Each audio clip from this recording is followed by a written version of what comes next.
Hello dears, എല്ലാവർക്കും Toss അക്കാദമിയിലേക്ക് സ്വാഗതം. അധ്യാപക പരീക്ഷകൾക്ക് തയ്യാറെടുക്കുന്നവർ ഇന്ന് ഏറ്റവും കൂടുതൽ സജസ്റ്റ് ചെയ്യുന്ന അക്കാദമിയാണ് Toss academy. KTET, SET, NET, HSA, LPSA, UPSA, HSSC, PSC തുടങ്ങിയ നിരവധിയായ പരീക്ഷകൾക്കുള്ള കോച്ചിങ് ഇന്ന് ഇവിടെ ലഭ്യമാണ്. കേടെറ്റിന്റെ പുതിയ ബാച്ചിലേക്കുള്ള അഡ്മിഷൻ തുടർന്നുകൊണ്ടിരിക്കുകയാണ്. Physical science, natural science, social science, maths, English, Hindi, Malayalam തുടങ്ങിയ എല്ലാ സബ്ജക്ട്സിനുമുള്ള കോച്ചിങ് ഇന്ന് ടോസ് അക്കാദമിയിലുണ്ട്. മികച്ച അധ്യാപകരുടെ കീഴിൽ പരിശീലനം നേടാനുള്ള അവസരമാണ് നിങ്ങൾക്ക് ടോസ് അക്കാദമിയിലൂടെ ലഭിക്കുന്നത്. ടോസ് അക്കാദമിയിൽ ജോയിൻ ചെയ്യാനായിട്ട് താല്പര്യപ്പെടുന്നവർ സ്ക്രീനിൽ കൊടുത്തിരിക്കുന്ന നമ്പറിൽ നിങ്ങൾക്ക് ബന്ധപ്പെടാവുന്നതാണ്. എല്ലാവർക്കും ടോസ് അക്കാദമിയുടെ പുതിയൊരു വീഡിയോയിലേക്ക് സ്വാഗതം.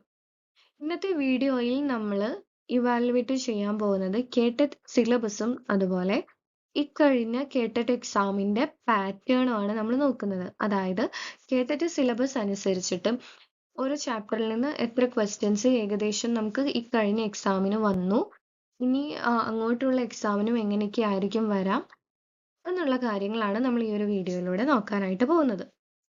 കൂടുതലും നമ്മൾ ഇന്ന് ഫോക്കസ് ചെയ്യുന്നത് ഫിസിക്സ് അതുപോലെ തന്നെ കെമിസ്ട്രി പോർഷൻസ് ആണ്.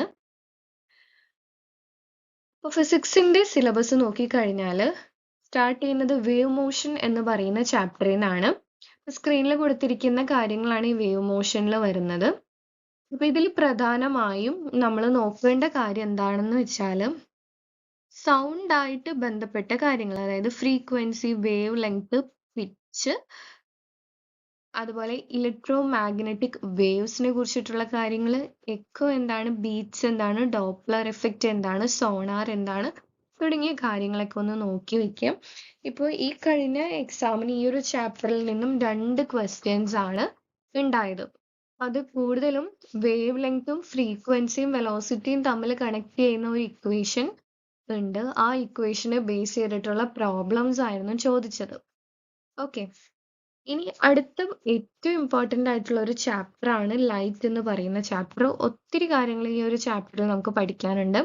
Reflection, refraction, dispersion, scattering, rainbow, ഇതൊക്കെയാണ് പ്രധാനമായിട്ട് നമ്മൾ നോക്കേണ്ടത്. കൂടാതെ ടോട്ടൽ ഇന്റേണൽ റിഫ്ലക്ഷൻ എന്ന് പറയുന്ന ഭാഗവും റേ ഡയഗ്രാം, അതായത് ഇമേജ് ഫോർമേഷൻ, ലെൻസ് ആയാലും മിറർ ആയാലും പല പല പോയിന്റ്സിൽ വെക്കുമ്പോൾ നമുക്ക് എവിടേക്കാണ് ഇമേജസ് കിട്ടുക തുടങ്ങിയ കാര്യങ്ങളും, അതുപോലെ ഹ്യൂമൻ ഐക്ക് വരാൻ സാധ്യതയുള്ള കോമൺ ഡിഫക്ട്സും എങ്ങനെ നമുക്ക് ആ ഡിഫക്ട്സ് മാറ്റാം, ഏതൊക്കെ ലെൻസ് വെച്ചാലാണ് ആ ഡിഫക്ട്സ് മാറ്റാം പറ്റുക തുടങ്ങിയുള്ള കാര്യങ്ങളാണ് എപ്പോഴും റിപ്പീറ്റഡ് ആയിട്ട് ചോദിക്കാറുള്ളത്. എളുപ്പമാണ് പഠിക്കാനായിട്ട്, കുറേ ടോപ്പിക്സ് കവർ ചെയ്യാനുണ്ടെങ്കിലും റിപ്പീറ്റഡ് ക്വസ്റ്റ്യൻസ് ഒരുപാട് വരുന്ന ഒരു ചാപ്റ്റർ ആണ് ഈ ലൈറ്റിന്റെ ചാപ്റ്റർ. ഈ കഴിഞ്ഞ കേടെറ്റ് എക്സാമിന് ഏകദേശം 4 ക്വസ്റ്റ്യൻസ് ആണ് ഈ ഒരു ചാപ്റ്ററിൽ നിന്നും ചോദിച്ചത്. ഇനി വരുന്ന അടുത്ത ചാപ്റ്റർ ആണ് ഫോഴ്സ് ആൻഡ് പ്രഷർ. ഈ ഒരു ചാപ്റ്ററിൽ നമ്മൾ കൂടുതൽ ഇമ്പോർട്ടൻസ് കൊടുക്കേണ്ടത് ലോസിനാണ്. അതായത് Pascal's law, Archimedes principle, buoyancy law തുടങ്ങിയ ഈ പ്രിൻസിപ്പിൾസ് ആൻഡ് ലോസ് ആണ് നമ്മൾ കൂടുതലും ഫോക്കസ് ചെയ്യേണ്ടത്. ഇപ്പൊ കഴിഞ്ഞ എക്സാമിന് ഈ ഭാഗത്തുനിന്ന് 3 ക്വസ്റ്റ്യൻസ് ഉണ്ടായിരുന്നു കേട്ടോ. ഇനി അടുത്ത് വരുന്നതാണ് ഹീറ്റ് എന്ന് പറയുന്ന ചാപ്റ്റർ. ഇതിനകത്ത് നമ്മൾ ഏറ്റവും കൂടുതൽ ഇമ്പോർട്ടൻസ് കൊടുക്കേണ്ടത് ടെമ്പറേച്ചർ കൺവേർഷൻ ആണ്. അതായത് ഒരു സ്കെയിലിൽ നിന്ന് വേറെ ഒരു ടെമ്പറേച്ചർ സ്കെയിലിലോട്ട് എങ്ങനെ കൺവേർട്ട് ചെയ്യാം എന്നുള്ള ക്വസ്റ്റ്യൻ ആണ് കൂടുതലും കണ്ടുവരുന്നത്. അതുപോലെ തന്നെ ബോയിലിംഗ് പോയിന്റ്, മെൽറ്റിംഗ് പോയിന്റ് തുടങ്ങിയ കാര്യങ്ങളൊക്കെ ഒന്ന് ജസ്റ്റ് നോക്കുക. അപ്പൊ ഈ കഴിഞ്ഞ എക്സാമിന് 1 മാർക്കിന്റെ ഒരു ക്വസ്റ്റ്യൻ ആണ് ഈ ഒരു ചാപ്റ്ററിൽ നിന്ന് ഉണ്ടായിട്ടുള്ളൂ കേട്ടോ. ഇനി മോഷൻ എന്ന് പറയുന്ന ചാപ്റ്റർ ആണ് അടുത്തത്. അതും ലൈറ്റ് പോലെ തന്നെ ഈക്വൽ ഇമ്പോർട്ടൻസ് ഉള്ള ഒരു ചാപ്റ്റർ ആണ് മോഷൻ. ഇതിനകത്ത് നമ്മൾ കൂടുതലും ന്യൂട്ടൺസ് ലോ ഓഫ് മോഷനും അതുപോലെ ലോ ഓഫ് കൺസർവേഷൻ ഓഫ് മൊമെന്റും റീകോയിൽ ഓഫ് ഗണ്ണും ഇതാണ് എപ്പോഴും ചോദിക്കുന്നത്. അതുപോലെ തന്നെ ഗ്രാഫ്, ഡിസ്റ്റൻസ് ടൈം ഗ്രാഫ് അല്ലെങ്കിൽ വെലോസിറ്റി ടൈം ഗ്രാഫ് തുടങ്ങിയ കാര്യങ്ങൾ ചോദിക്കാറുണ്ട്. ഇടയ്ക്ക് സർക്കുലർ മോഷനും സെൻട്രിപെറ്റൽ ആക്സലറേഷനെയും കുറിച്ച് എക്സാമിന് ചോദിക്കാറുണ്ട്. പിന്നെ മൊമെന്റം എന്ന് പറയുന്ന ആ ഒരു ടോപ്പിക് അല്ലെങ്കിൽ ആ ഒരു കോൺസെപ്റ്റും ഭയങ്കര ഇമ്പോർട്ടൻസ് ഉള്ളതാണ് കേട്ടോ. ഇപ്പൊ കഴിഞ്ഞ എക്സാമിന് 4 മാർക്കിനുള്ള ക്വസ്റ്റ്യൻസ് ഉണ്ടായിരുന്നു. അതായത് 4 ക്വസ്റ്റ്യൻസ് ആണ് ഈ ഒരു ചാപ്റ്ററിൽ നിന്നും ഉണ്ടായത്. ഇനി അടുത്തതാണ് ഗ്രാവിറ്റേഷൻ എന്ന് പറയുന്ന ചാപ്റ്റർ. അതും ഭയങ്കരമായിട്ട് നമ്മൾ ഇമ്പോർട്ടൻസ് കൊടുക്കേണ്ട ഒരു ചാപ്റ്റർ ആണ്. കൂടുതലും അതിൽ നിന്നും ചോദിക്കുന്നത് ആക്സിലറേഷൻ ഡ്യൂ ടു ഗ്രാവിറ്റി ആയിട്ട് ബന്ധപ്പെട്ട കാര്യങ്ങളാണ്. അതായത് എർത്തിന്റെ ഏത് ഭാഗത്താണ് ഗ്രാവിറ്റി കൂടുതൽ കുറവ് എന്നുള്ള കാര്യങ്ങളൊക്കെയാണ് മിക്കപ്പോഴും ചോദിക്കുന്നത്. പിന്നെ orbital velocity, escape velocity, weightlessness തുടങ്ങിയ കാര്യങ്ങൾ ചോദിക്കാറുണ്ട്. മാസും വെയിറ്റും തമ്മിലുള്ള ബന്ധം അല്ലെങ്കിൽ അവർ തമ്മിലുള്ള ഡിഫറൻസസും കാര്യങ്ങളൊക്കെ ചോദിക്കാറുണ്ട്. പിന്നെ ഇടയ്ക്ക് സോളാർ എക്ലിപ്സ്, ലൂണാർ എക്ലിപ്സ് എന്തൊക്കെയാണെന്നും ഉള്ള ക്വസ്റ്റ്യൻസിലോട്ടും പോവാറുണ്ട്. ഇപ്പൊ ഗ്രാവിറ്റേഷനിൽ നിന്ന് ഇപ്പൊ കഴിഞ്ഞ എക്സാമിന് 3 മാർക്കിനുള്ള ക്വസ്റ്റ്യൻസ് അല്ലെങ്കിൽ 3 ക്വസ്റ്റ്യൻസ് ആണ് ഉണ്ടായിട്ടുള്ളത്. അത് കഴിഞ്ഞിട്ട് വരുന്ന ചാപ്റ്റർ ആണ് വർക്ക് ആൻഡ് എനർജി. ഇപ്പൊ കഴിഞ്ഞ എക്സാമിന് 2 ക്വസ്റ്റ്യൻസ് ആണ് ഈ ഒരു ഭാഗത്തു നിന്ന് ഉണ്ടായിട്ടുള്ളത്. ഇവിടെ നമ്മൾ കൂടുതലും ശ്രദ്ധിക്കേണ്ടത് ഡിഫറെന്റ് ടൈപ്സ് ഓഫ് എനർജി ആണ്. Heat, light, sound, mechanical, nuclear energy, mass energy തുടങ്ങിയ ഡിഫറെന്റ് ടൈപ്സ് ഓഫ് എനർജിക്കാണ് നമ്മൾ ഇമ്പോർട്ടൻസ് കൊടുക്കേണ്ടത്. പിന്നെ അത് കൂടാണ്ട് പൊട്ടൻഷ്യൽ എനർജി, കൈനറ്റിക് എനർജീനെ ബേസ് ചെയ്തിട്ടുള്ള ക്വസ്റ്റ്യൻസ് ഒക്കെ വരാറുണ്ട് ഈ ഭാഗത്തുനിന്ന്. പിന്നെ വരുന്നത് ഇലക്ട്രിസിറ്റി ആൻഡ് മാഗ്നറ്റിസം എന്ന് പറയുന്ന ഒരു ചാപ്റ്റർ ആണ്. അപ്പൊ കൂടുതലും മാഗ്നറ്റിക് അല്ലെങ്കിൽ മാഗ്നറ്റിസം ആയിട്ട് ബന്ധപ്പെട്ടിട്ടുള്ള കാര്യങ്ങളും അതുപോലെ സ്റ്റാറ്റിക് ഇലക്ട്രിസിറ്റി ആയിട്ട് ബന്ധപ്പെട്ട കാര്യങ്ങളാണ് ഈ ഒരു ഭാഗത്ത് നിന്ന് നമ്മൾ കൂടുതൽ ശ്രദ്ധിക്കേണ്ടത്. അതുകൂടാണ്ട് resistance, Ohm's law, Joule's law തുടങ്ങിയ കാര്യങ്ങളും എപ്പോഴും എക്സാമിന് ചോദിക്കുന്നതാണ്. ഓക്കെ, ഇപ്പൊ കഴിഞ്ഞ എക്സാമിന് ഈ ഭാഗത്ത് നിന്ന് 4 ക്വസ്റ്റ്യൻസ് ഉണ്ടായിരുന്നു. അപ്പോൾ അതിൽ നിന്ന് തന്നെ നമുക്ക് മനസ്സിലാക്കാൻ പറ്റും ഭയങ്കര ഇമ്പോർട്ടൻസ് ഉള്ള ചാപ്റ്റർ ആണ്. കണ്ടൻസും ഈ ചാപ്റ്ററിൽ കുറച്ചധികം ഉണ്ട്. പിന്നെ വരുന്നതാണ് effects of current and electro magnetic induction എന്ന് പറയുന്ന ചാപ്റ്റർ. ഇവിടെ നമ്മൾ കൂടുതലും transformer, loud speaker, microphone, AC generator, DC generator, electro magnetic induction, അതുപോലെ ഇൻഡക്ടർ എന്താണ്, പിന്നെ ഫാരഡേസ് ലോ ഓഫ് ഇലക്ട്രോളിസിസ് എന്ന് പറഞ്ഞാൽ എന്താണ്, മ്യൂച്വൽ ഇൻഡക്ഷൻ എന്താണ്, സെൽഫ് ഇൻഡക്ഷൻ എന്താണ് തുടങ്ങിയ കാര്യങ്ങളാണ് ഈ ഭാഗത്തു നിന്നും എപ്പോഴും ചോദിച്ചു കണ്ടിരിക്കുന്നത്. ഇപ്പൊ കഴിഞ്ഞ എക്സാമിന്റെ കേസ് നോക്കുകയാണെങ്കിൽ 2 ക്വസ്റ്റ്യൻസ് ആണ് ഈ ഭാഗത്തു നിന്ന് ഉണ്ടായിട്ടുള്ളത്. അതുപോലെ ഇലക്ട്രോണിക്സ് എന്ന് പറയുന്ന ഭാഗത്തു നിന്നും 2 ക്വസ്റ്റ്യൻസ് ആണ് ഇപ്പൊ കഴിഞ്ഞ എക്സാമിന് ചോദിച്ചേക്കുന്നത്. സോ ഇതൊക്കെയാണ് ഫിസിക്സിൽ നമ്മൾ ഏറ്റവും കൂടുതൽ ശ്രദ്ധിക്കേണ്ട ഭാഗങ്ങൾ എന്ന് പറയുന്നത്. ഏകദേശം 25 മാർക്സിനുള്ള ക്വസ്റ്റ്യൻസ് ആയിരിക്കും നമുക്ക് ഫിസിക്സിൽ നിന്നും ചോദിക്കുക. സെയിം തന്നെയായിരിക്കും കെമിസ്ട്രിയിൽ നിന്നും ഏകദേശം 25 മാർക്കിനുള്ള ക്വസ്റ്റ്യൻസ് കാണും. പിന്നെ വരുന്നത് പെഡഗോഗി പാർട്ടാണ്. അതിനാണ് 30 മാർക്സിനുള്ള ക്വസ്റ്റ്യൻസ് വരുന്നത്. അങ്ങനെ ടോട്ടൽ 80 മാർക്സിലായിരിക്കും നമുക്ക് ഈ ഒരു എക്സാം നടക്കുന്നത്. അതായത് പേപ്പർ 3 വരുന്നത് 80 മാർക്സിലാണ്. ഓക്കെ, പിന്നെ നമുക്ക് കെമിസ്ട്രിയുടെ ഭാഗങ്ങളിലോട്ട് പോവാം. അപ്പൊ ആദ്യത്തെ ചാപ്റ്റർ എന്ന് പറയുന്നത് physical changes and chemical changes എന്ന് പറയുന്ന ചാപ്റ്റർ ആണ്. അത് അത്ര വെയിറ്റേജ് ഇല്ല. 1 മാർക്കിനുള്ള അല്ലെങ്കിൽ 1 ക്വസ്റ്റ്യൻ ആണ് ഈ ഒരു ചാപ്റ്ററിൽ നിന്നും കഴിഞ്ഞ എക്സാമിന് ചോദിച്ചിട്ടുള്ളത്. എന്തായാലും 1 ക്വസ്റ്റ്യൻ ഷുവർ ആയിട്ടും കാണും. അടുത്ത ചാപ്റ്റർ ആണ് ആറ്റംസ് ആൻഡ് മോളിക്യൂൾസ്. അതും ഭയങ്കര ഇമ്പോർട്ടൻസ് ഉള്ള ചാപ്റ്റർ ആണ്. അപ്പൊ ഇതിൽ നിന്ന് ഒരു മാസ് നമ്പർ കണ്ടുപിടിക്കാൻ പറയും, അല്ലെങ്കിൽ അറ്റോമിക് നമ്പർ, ന്യൂക്ലിയർ നമ്പർ തുടങ്ങിയ കാര്യങ്ങൾ കണ്ടുപിടിക്കാനൊക്കെ ചോദിക്കും. പിന്നെ അതുപോലെ റൂദർഫോർഡോ അല്ലെങ്കിൽ ബോർ മോഡൽ ഓഫ് ആറ്റം, ഈ ഏതെങ്കിലും ഒരു മോഡലിനെ ബേസ് ചെയ്തിട്ടുള്ള ഒരു ക്വസ്റ്റ്യനും കൂടി അവിടെ കാണും. ഓക്കെ, 2 ക്വസ്റ്റ്യൻസ് ആണ് ഇപ്പൊ കഴിഞ്ഞ എക്സാമിന് ഈ ഭാഗത്തുനിന്ന് ചോദിച്ചിട്ടുള്ളത്. ഇനി മെറ്റൽസ് എന്ന് പറയുന്ന ചാപ്റ്ററിലോട്ട് പോവാണെങ്കിൽ നമ്മൾ കൂടുതലും ഡിസ്പ്ലേസ്മെന്റ് റിയാക്ഷൻസ് ഇമ്പോർട്ടൻസ് കൊടുക്കുക, റിയാക്ടിവിറ്റി സീരീസിന് ഇമ്പോർട്ടൻസ് കൊടുക്കാം.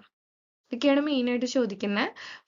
ഇപ്പം കഴിഞ്ഞ എക്സാമിന് 3 മാർക്കിനുള്ള ക്വസ്റ്റ്യൻസ് അല്ലെങ്കിൽ 3 ക്വസ്റ്റ്യൻസ് ഇവിടെ നിന്ന് ഉണ്ടായിരുന്നു. ഇനി സൊല്യൂഷൻസ് എന്ന് പറയുന്ന ചാപ്റ്റർ ആണ്. ഈ കഴിഞ്ഞ എക്സാമിന് 1 ക്വസ്റ്റ്യൻ ആണ് ഈ ഭാഗത്തുനിന്ന് ചോദിച്ചിട്ടുള്ളൂ. അപ്പൊ അത്ര വെയിറ്റേജ് ഇല്ല എന്നാണ് അതിന്റെ മീനിങ്. സ്ഥിരമായിട്ടും 1 മാർക്കിനൊക്കെ തന്നെയാണ് ഈ ഭാഗത്തുനിന്ന് ചോദിച്ചിട്ടുള്ളത്. അടുത്ത കൊളോയിഡ്സ് ആണ്. എന്തായാലും സൊല്യൂഷനേക്കാളും കുറച്ചും കൂടി ഇമ്പോർട്ടൻസ് കൊളോയിഡ്സിന് ഉണ്ട്. അപ്പൊ ഈ ഭാഗത്തുനിന്ന് ഇപ്പം കഴിഞ്ഞ എക്സാമിന്റെ കേസ് എടുക്കുകയാണെങ്കിൽ ഏകദേശം 2 ക്വസ്റ്റ്യൻസ് ആണ് കൊളോയിഡ്സിന്റെ ഭാഗത്തു നിന്നും ചോദിച്ചിട്ടുള്ളത്. പിന്നെ വരുന്നതാണ് നേച്ചർ ഓഫ് മാറ്റർ എന്ന് പറയുന്ന 6th ചാപ്റ്റർ. ഇവിടെ നമ്മൾ പഠിച്ചിട്ടുള്ള 3 സ്റ്റേറ്റ്സ് ഓഫ് മാറ്ററിന്റെ കാര്യങ്ങൾ നമ്മളിവിടെ ഇൻട്രൊഡ്യൂസ് ചെയ്യുന്നു. അതുപോലെ കാപ്പിലറി റൈസ്, കാപ്പിലറി ഡിപ്പ് തുടങ്ങിയ കാര്യങ്ങളും ഇവിടെ നമ്മൾ പറയുന്നുണ്ട്. ഇപ്പൊ നേരത്തെ പറഞ്ഞ പോലെ 2 ക്വസ്റ്റ്യൻസ് ആയിരിക്കും ഈ ഭാഗത്തുനിന്ന് ചോദിക്കാം. നെക്സ്റ്റ് വരുന്നത് nature of separation of mixtures എന്ന് പറയുന്ന ചാപ്റ്റർ ആണ്. അപ്പം ഇതിനകത്ത് നമ്മൾ കൂടുതലും filtration, sedimentation, centrifugation, distillation, fractional distillation തുടങ്ങിയ ഈ സെപ്പറേഷൻ മെത്തേഡ്സിനാണ് അല്ലെങ്കിൽ ടെക്നിക്സിനാണ് ഇമ്പോർട്ടൻസ് കൊടുക്കേണ്ടത്. അപ്പം ഇപ്പോൾ നിങ്ങൾക്ക് ഒരു എലമെന്റ് തന്നിട്ട് അതിനെ എങ്ങനെ സെപ്പറേറ്റ് ചെയ്തെടുക്കുക, അല്ലെങ്കിൽ ഏത് മെത്തേഡ് വെച്ചാണ് അതിനെ കൂടുതൽ സെപ്പറേറ്റ് ചെയ്യാനായിട്ട് എളുപ്പം ഉണ്ടാകുക എന്നുള്ള ക്വസ്റ്റ്യൻസ് ആയിരിക്കും ഈ ഭാഗത്തുനിന്ന് ചോദിക്കാം. അപ്പം ഇപ്പോൾ കഴിഞ്ഞ എക്സാം എടുക്കുകയാണെങ്കിൽ 2 ക്വസ്റ്റ്യൻ ആണ് ഈ ഭാഗത്തുനിന്ന് ഉണ്ടായിട്ടുള്ളത്. പിന്നെ periodic table and chemical bonding ഭയങ്കര ഇമ്പോർട്ടൻസ് ഉള്ള ചാപ്റ്റർ ആണ്. 3 ക്വസ്റ്റ്യൻസ് ആണ് ഇവിടുന്ന് ചോദിച്ചിട്ടുള്ളത്. എങ്ങനെ വേണമെങ്കിലും നമ്മുടെ പീരിയോഡിക് ടേബിളിൽ നിന്ന് ക്വസ്റ്റ്യൻസ് വരാൻ മാറ്റി മറിച്ചൊക്കെ ആയിട്ട്. അപ്പോൾ എന്തായാലും നല്ല വെയിറ്റേജ് ഉള്ള ഒരു ചാപ്റ്റർ തന്നെയാണ്. നെക്സ്റ്റ് വരുന്നതാണ് കെമിക്കൽ ബോണ്ടിങ് എന്ന് പറയുന്ന ചാപ്റ്റർ. അതിൽ നിന്ന് ഒരു 2 ക്വസ്റ്റ്യൻസ് ആണ് കഴിഞ്ഞ എക്സാമിന് ചോദിച്ചിട്ടുള്ളത്. കൂടുതലും അയോണിക് ആൻഡ് കോവാലന്റ് ബോണ്ട്സ് ആയിട്ട് ബന്ധപ്പെട്ടിട്ടുള്ള കാര്യങ്ങളൊക്കെയാണ് ചോദിക്കുന്നത്. നെക്സ്റ്റ് വരുന്നത് നോൺ മെറ്റൽസ് എന്ന് പറയുന്ന ചാപ്റ്റർ ആണ്. 2 ക്വസ്റ്റ്യൻസ് ആണ് കഴിഞ്ഞ എക്സാമിന് വന്നിട്ടുള്ളത്. അപ്പോൾ ഈ സിലബസിൽ പറയുന്ന കാര്യങ്ങൾ നോക്കുകയാണെങ്കിൽ നമ്മൾ ഇതിനകത്ത് ഏറ്റവും കൂടുതൽ ശ്രദ്ധിക്കേണ്ടത് അലോട്രോപ്സ് ഓഫ് ഓക്സിജൻ, അതുപോലെ അലോട്രോപ്സ് ഓഫ് കാർബൺ, അതൊക്കെ നോക്കി വെക്കുക. പിന്നെ ലബോറട്ടറി പ്രിപ്പറേഷൻ ഓഫ് അമോണിയ, അങ്ങനത്തെ കാര്യങ്ങളൊക്കെ നോക്കാം. ഇതൊക്കെയായിരിക്കും ഈ ഭാഗത്തുനിന്ന് കൂടുതൽ ചോദിക്കുന്നത്. പിന്നെ ഓർഗാനിക് കോമ്പൗണ്ട്സ് ആണ്, നെയിമിങ്ങും കാര്യങ്ങളായിരിക്കും. കഴിഞ്ഞ എക്സാമിന് 1 മാർക്കിനുള്ള ക്വസ്റ്റ്യൻ ഉണ്ടായിരുന്നുള്ളൂ. പിന്നെ ആസിഡ്സ് ആൻഡ് ആൽക്കലീസ് എന്ന് പറയുമ്പോൾ അതിനകത്ത് ഒത്തിരി കാര്യങ്ങൾ വരുന്നുണ്ട്. എന്നാലും പഠിക്കാനായിട്ട് എളുപ്പമാണ്. ഇപ്പം കഴിഞ്ഞ എക്സാമിന്റെ കേസ് എടുക്കുകയാണെങ്കിൽ 1 മാർക്കിനുള്ള ക്വസ്റ്റ്യൻ ആണ് ഇവിടുന്ന് ചോദിച്ചിട്ടുള്ളത്. പിന്നെ ഗ്യാസ് ലോസ്, അത് ഇമ്പോർട്ടൻ്റ് ആണ്. 1 മാർക്കിന് തന്നെയാണ് ഇപ്പം കഴിഞ്ഞ എക്സാമിന് ചോദിച്ചിട്ടുള്ളത്. ഡിഫറെൻറ്റ് ടൈപ്സ് ഓഫ് ലോസ് വരുന്നുണ്ട്. ഓരോ ലോയും എന്താണെന്ന് നന്നായിട്ട് ഡിഫൈൻ ചെയ്യാനായിട്ട് പഠിച്ചു വെച്ചു. പിന്നെ വരുന്നതാണ് chemical reactions and mole concept എന്ന് പറയുന്ന ലാസ്റ്റ് ചാപ്റ്റർ. അപ്പോൾ ഇതിനകത്ത് നമ്മൾ presence of catalyst, temperature, surface area, ആ ഭാഗങ്ങൾക്കൊക്കെ നല്ല ഇമ്പോർട്ടൻസ് കൊടുക്കുക. പിന്നെ അതുപോലെ തന്നെ മോൾ കോൺസെപ്റ്റ്, ആ കാര്യങ്ങളും കൂടി ഒന്ന് അറിയാനായിട്ട് നോക്കുക. ഇപ്പം കഴിഞ്ഞ എക്സാമിന്റെ കേസ് എടുക്കുകയാണെങ്കിൽ 1 ക്വസ്റ്റ്യൻ ആണ് ചോദിച്ചിട്ടുള്ളത്. അപ്പൊ ഇതൊക്കെയാണ് കെമിസ്ട്രിയിൽ നിന്നും വരാൻ സാധ്യതയായിട്ടുള്ള ക്വസ്റ്റ്യൻസ് എന്ന് പറയുന്നത്. ക്വസ്റ്റ്യൻസ് അല്ല, കെമിസ്ട്രി എന്ന് പറയുന്ന ആ ഒരു ഭാഗത്തു നിന്ന് വരുന്ന സിലബസും പിന്നെ ഇപ്പൊ കഴിഞ്ഞ കേട്ടറ്റ് എക്സാമിന് എത്ര ക്വസ്റ്റ്യൻസ് ഉണ്ടായിരുന്നു എന്നുള്ള കാര്യങ്ങളാണ് ഇപ്പം പറഞ്ഞത്. അപ്പൊ ഏകദേശം 25 ക്വസ്റ്റ്യൻസ് തന്നെ നമുക്ക് കെമിസ്ട്രിയിൽ നിന്നും എക്സ്പെക്ട് ചെയ്യാം. അങ്ങനെ ഫിസിക്സും കെമിസ്ട്രിയും കൂട്ടുകയാണെങ്കിൽ ഒരു 50 മാർക്സിനുള്ള ക്വസ്റ്റ്യൻസ് ആയിരിക്കും ഉണ്ടാകുക. അപ്പോൾ മാക്സിമം സ്കോർ അറ്റൈൻ ചെയ്യാനായിട്ട് നോക്കാം. അപ്പോൾ ഇതൊക്കെയാണ് ഇന്നത്തെ വീഡിയോ കൊണ്ട് ഉദ്ദേശിക്കുന്നത്. അപ്പോൾ എല്ലാവർക്കും മനസ്സിലായെന്ന് വിചാരിക്കണു. Thank you.